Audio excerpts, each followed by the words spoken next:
So with all of this, after that we went to Amsterdam to also experience the cultural aspect of Holland.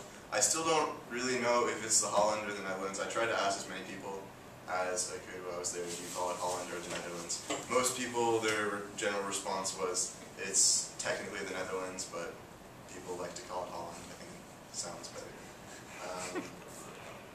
And overall, just really grateful that I went on this trip because it really opened my eyes. Didn't know how powerful wind energy could be for the future, and it looks like it, that I saw history in the making, because hopefully this will power Maine in the future and make the United States better.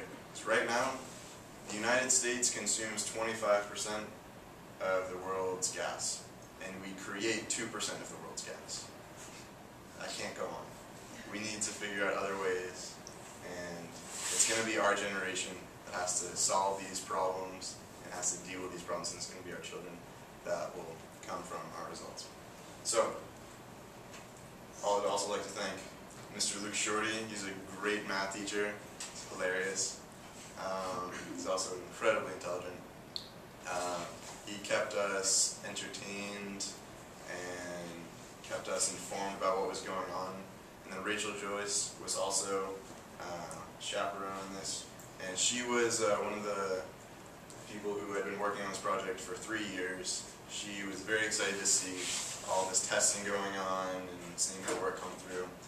And seeing all that actually made me really want to do research when I go to college, because it's just like seeing all these people with their finished product makes all the hard work really worth it.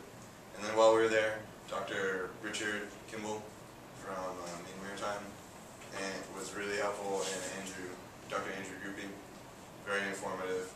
The AWC was amazing for paying for all of this, UMO for choosing me, thank you. Sorry, go through this. Marin,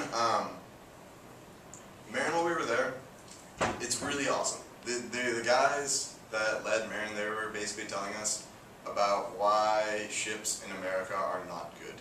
They told us that there's an act passed in the early 1900s called the Jones Act, where it prohibited ships made internationally, not in the United States, from being sold in the United States. So that allows a lot of shoddy craftsmanship and just little competition. So that we were going through Marin, which is normally they use their basin, which has wave and wind capabilities. They also have another huge basin that's used to test tankers. They have a lot of really good technology with hydrodynamics, and it's just a really cool place. And MSSN, it's a bunch of cool kids that I went on the trip with. So thank you. Your pictures. Any questions? So just wondering, why are rebuoys the strongest? Well, you know, like in bridges, how when they put them together, they use triangles. Triangles in general are the strongest geometric shape, and also with it always comes down to money. You know, with if you can make the strongest thing for the least, it's worth it. Charlie? Are they noisy? Well, they're 50 miles off the coast. You wouldn't hear them or see them. I don't think they're too noisy. I haven't really heard one on land, but it wouldn't be something to worry about. What about seabirds? That is a common misconception. Your living room window has a larger chance of killing a bird than an offshore wind farm. Okay. Isn't 50 miles really too far for most seabirds? They don't really have birds 50 miles. Not all of them. You have some. You have some. That misconception comes from some stories of birds being killed by land when some birds fly there. But really, even those don't kill that many birds. Excuse me. Yes. I'm sorry, Mr. President. I had a couple students acting like idiots, so I'm up to here with a crisis. So I'm not going to be able to attend. I apologize. Oh, you're all done anyway? Yeah. So then disregard what I just said. Any other questions? What effect would these wind farms have on ships coming into port when they have to? I don't think it would matter. They don't. This goal of having 5 gigawatts off the coast would it would be ships would either avoid them, or I think going through them wouldn't be that big of a deal. But that was never really a concern when we were talking to them.